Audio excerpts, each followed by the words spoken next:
Hey everybody, it's Rob here. There are a bunch of undocumented changes here for the Season 6 PTR that Wowhead here compiled. Some of them are very well received and some of them not so much. For example, and I'm going to link this post below, they actually deleted the iconic Campfire scene. The new Campfire looks like this, the new character select looks like this. So there's no longer a Campfire. You can choose the Spiritborn, you can choose every other class as well. But the nostalgic like Campfire is gone. There's like also like a very much upvoted Reddit topic here that people didn't really like this change so much. And I must say, I agree.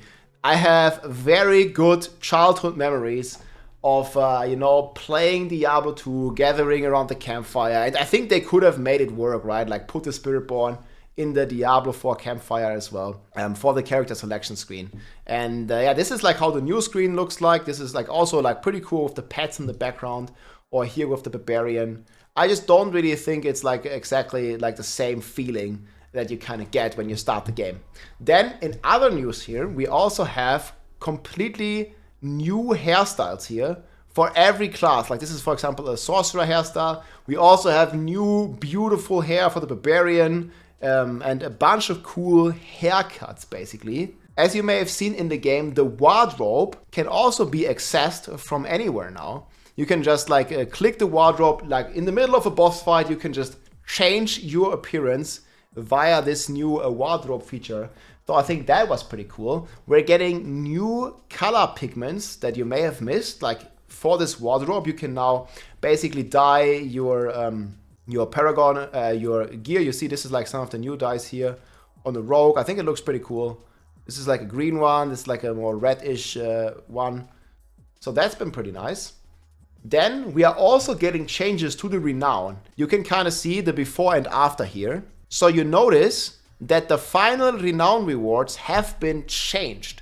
So this might be relevant to many, or basically to every player, because in the new Nahatu region that we're gonna unlock with Vessel of Hatred, we will actually have to do the new Renown area again. Or you basically for the first time, not again. Like you have to explore the area and you have to do the Renown for the first time. And what they did here, this is the old one, this is the new one. You notice they switched the final reward.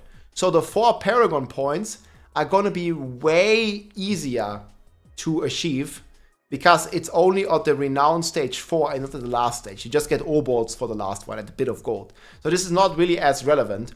And this makes it a lot easier for people to get the max Paragon points and also basically like a skill points and stuff. You just need to level it to finish level 4 and you're gonna be done and you're gonna get your Paragon points. And that's a big W change in my opinion. Then we have a bunch of changes to the crafting and vendors. So first of all, the Gamba costs have been changed. So if you go to the Curiosity vendor here, basically to the Kadala of Diablo 4, you can gamble your items. And first of all, you can get uniques from this gambling as well now. This wasn't working before, but they also increased the costs. For example, of two-handers, they went up by 25. Focus Totem went up, Boss Crossbow went up. And then throughout the board, most of the armor stuff went up, but then the defensive slots, they went down. So it seems to be very beneficial now. You can gamble chests, and you can gamble boots, and you can gamble pants for super cheap prices. So that's a huge W, I think, especially like on the boots, because like movement speed, especially during leveling, you know, you can just spend some obols early on and you get a nice boost from your boots, for example. You can also get utility aspects there. So I think that's going to be a very common item to gamble. Why? Amulets have been increased like crazy, and yeah, 200 items also very, very expensive now. And yeah, it's much more achievable to get uniques. I think there was a bug actually with the unique gambling and you couldn't really get them. So there's more undocumented changes here from Wowhead. 3 different type of gem fragments can be converted into other gem fragments. So you can like, basically, if you have too many emeralds, you can transform them into rubies. You know, if you're playing a barb, you need your strength, you don't need dexterity, you can transfer them. This was not possible before. And you also need these fragments for your gems to upgrade your legend to glyphs into legendaries in the pits. So this is definitely a cool and W change in my opinion. Then the Masterworking has been completely changed. They completely removed Ingolith and Need Iron. If you still have Need Iron on the Eternal Realm, you can transfer the Need Iron to Optoxide and Ingolith to Optoxide as well in the usual ratios. But the Masterworking costs have been completely changed as well. And you'll see here, on the final level, it actually requires you 2,000 materials to just upgrade it from rank 11 to rank 12.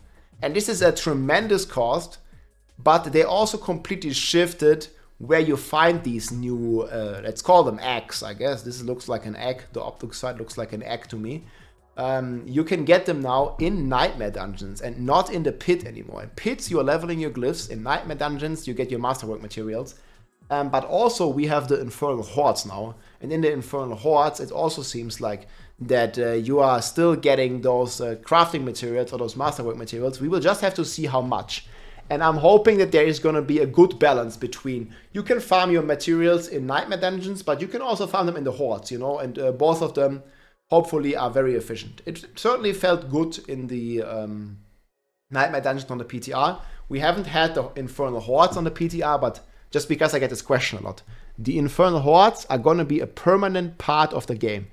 For some reason they weren't in the PTR, but they will be there in Season 6. And you can still farm, or it's probably still a great way to farm your Masterwork materials. Mythic Uniques can now be crafted at the blacksmith. And this has basically completely changed. And you can also craft Mythic Uniques at the jeweler now for runes. And on the PTR, it only costs one of the Resplendent Sparks to craft an Uber Unique if you have the runes. And you know, one spark is sustainable, right? Because you can craft the Uber Unique. It didn't get a greater affix.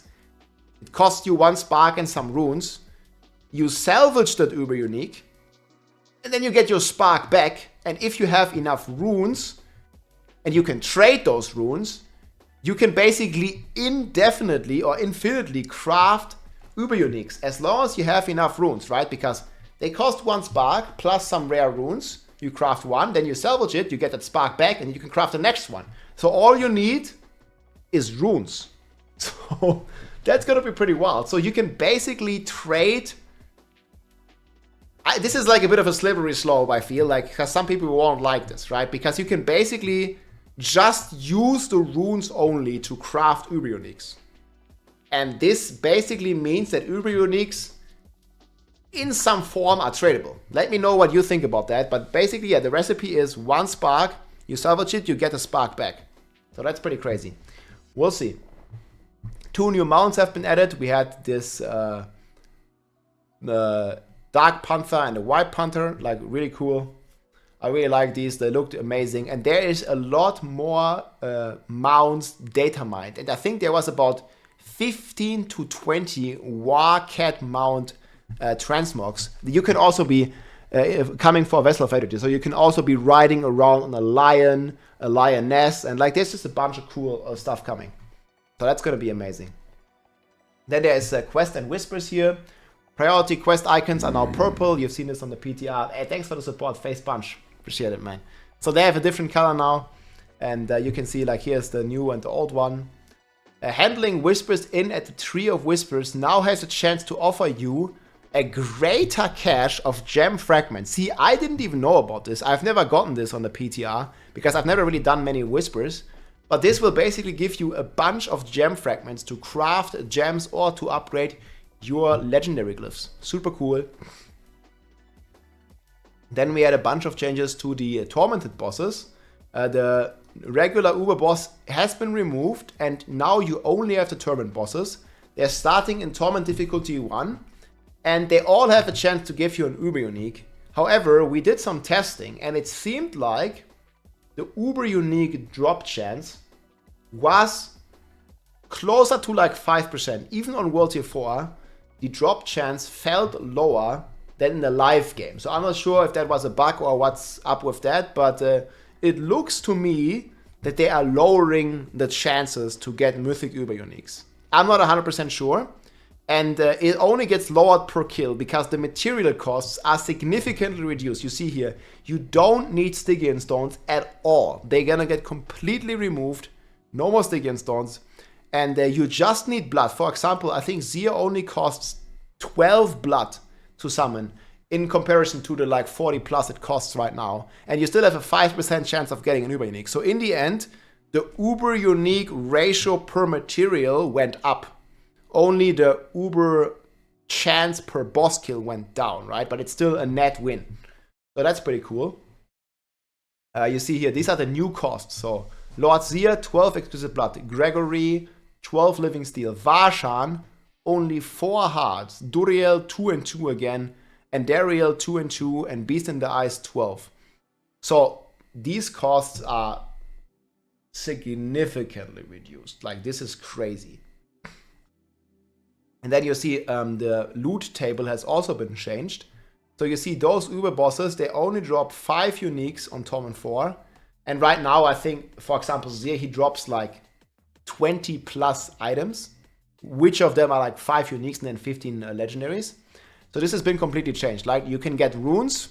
This is like a good way to farm runes as well, because it's like very cheap now. You just pay 12 blood and you have a 5% chance of getting an Uber unique. It looks like. And you're getting 5 uniques. However, those 5 uniques, they had a very, very low chance of being ancestral. I think the chance was actually a little too low. It felt like 1 in 20 or 1 in 25 to even get a single item that is ancestral. So if you're target farming, let's say I was farming for Ramaladi's Magnum Opus on Zia, on the PTR, and it took me very long to even get one useful ancestral one with 1 greater affix. It took very long. So we'll see if they're going to change something with that. But I definitely feel like, especially for the casual audience, that the drop rate needs another look at. But let me know what you think in the comments below. Maybe you've seen it or maybe you've played some PTR. I definitely felt it was hard to target farm a greater affix unique of any kind. It was probably actually easier to get a mythic unique, because the mythic uniques, they always have a guaranteed greater affix in the new patch. But they don't have this on the uniques. So the uniques can still roll without greater affixes, and then they are basically useless because they are only 750 item power, but you really want 800 item power for maximal stats and damage. So yeah, I think this could need another look at, but we'll see. Let me know what you think in the comments. Tormented bosses can now show up as a whisper, so that's pretty cool. You have like some good double dipping with the whispers basically. Then next we have the Helltide here. So I didn't know about this one either. They completely removed the Tortured Gift of Living Steel. It doesn't exist anymore. You get Living Steel, the Gregory Mud, just from all the Tormented Gifts chests basically. So that's pretty wild. And you get large amounts apparently. I haven't really tested Helltide that much. The new training dummy has a bunch of features. You basically have a way now that the training dummy can attack you. It can do all kinds of different elemental attacks. And you also have a jeweler at the trading dummy now. And yeah, they just added like a bunch of cool stuff here that I really appreciate. It makes it like much easier to test stuff. You can also test your toughness. You can test your res. I'm going to link this below here. This is from Wowhead. I'm putting this in the description. Also link it in the chat. A very useful website for all stuff. WoW, World of Warcraft, and Diablo as well. Then on the user interface, red dust is no longer displayed next to the obols in the character panel, only in the stats of the material. So this is like the PvP material people have not really been using all too much. And it basically has been removed from there. And you have to open like another screen basically to show it. And then if you have a channeling shrine, this one was pretty cool. You actually get a new color for your resource globe. It like turns golden, basically indicating that you have infinite resources. You can just keep spamming everything. And it was pretty cool. The buff limit was increased. So we usually had only 8 buffs. And this was a big grief point for players. Because, for example, if you're playing Barbarian, you could not see if your Wrath the Berserker is up. Because you have so many buffs. And like your instances and all that stuff goes there. So they did increase this cap, which is good. But they also added a lot more clutter to this. Like you can see your rune words in the tab now. You can see the new helm. and just a bunch of stuff that takes up slots here. And there's basically another article that I completely agree with here, where they basically have so many buffs that it's just like, it's still not enough to keep track of them. You see, like even now, you can't even see all your buffs because every other buff doesn't get stacked up here, but you just lose it. So I feel like they have to do something similar to the Diablo 3, where they basically combine the buffs, especially like this pre-buff stuff, like when you have like your 3 instances running. I don't know why all these instances need to take up like a separate slot here, like maybe there could be something done. And there's just like so much clutter on this buff bar. And they actually did a very good job in Diablo 3, I feel, when they combined it. Like, you know, you had like all your shrine buffs basically combined into like one buff that you could hover and stuff. Like no one really cares about these buffs that last for like, I don't know, like 10 minutes plus or something. Like, they're not really that important. But then there's some buffs like Berserking, which only lasts for like 4 or 5 seconds, that you really care about because giving you a damage multiplier.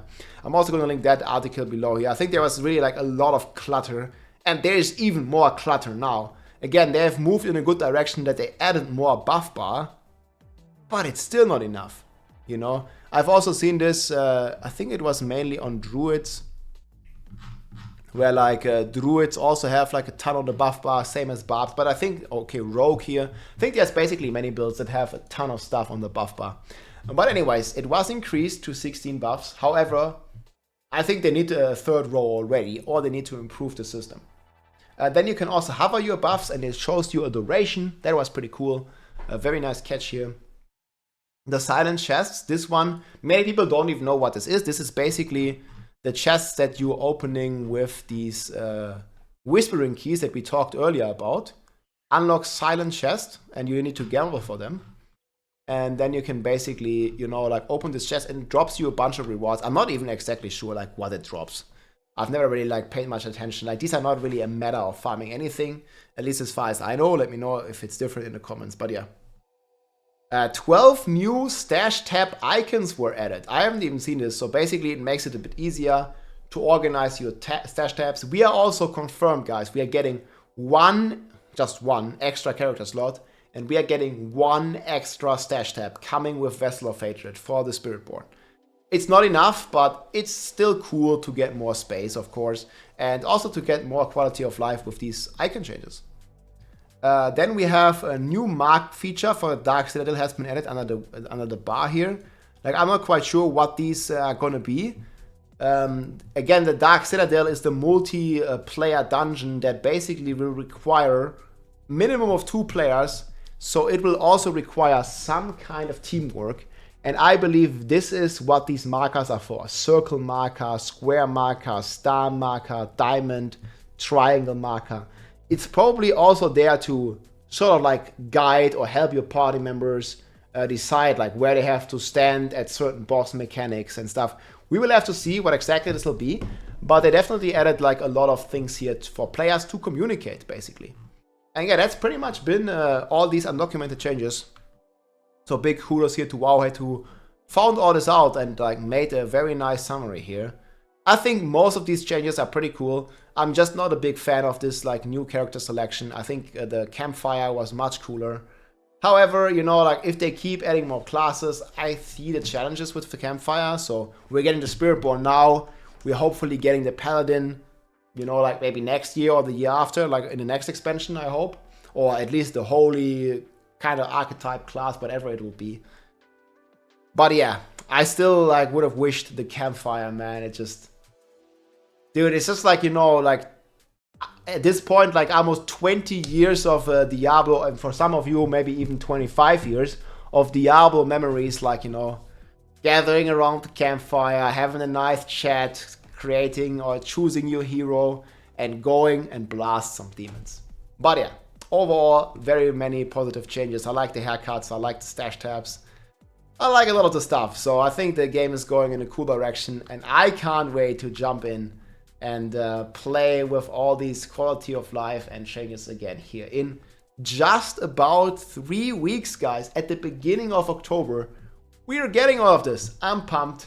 I hope you are too, and I'll see you soon. GG, hope you enjoyed the video. If you liked this video, make sure to subscribe, leave a like or a comment.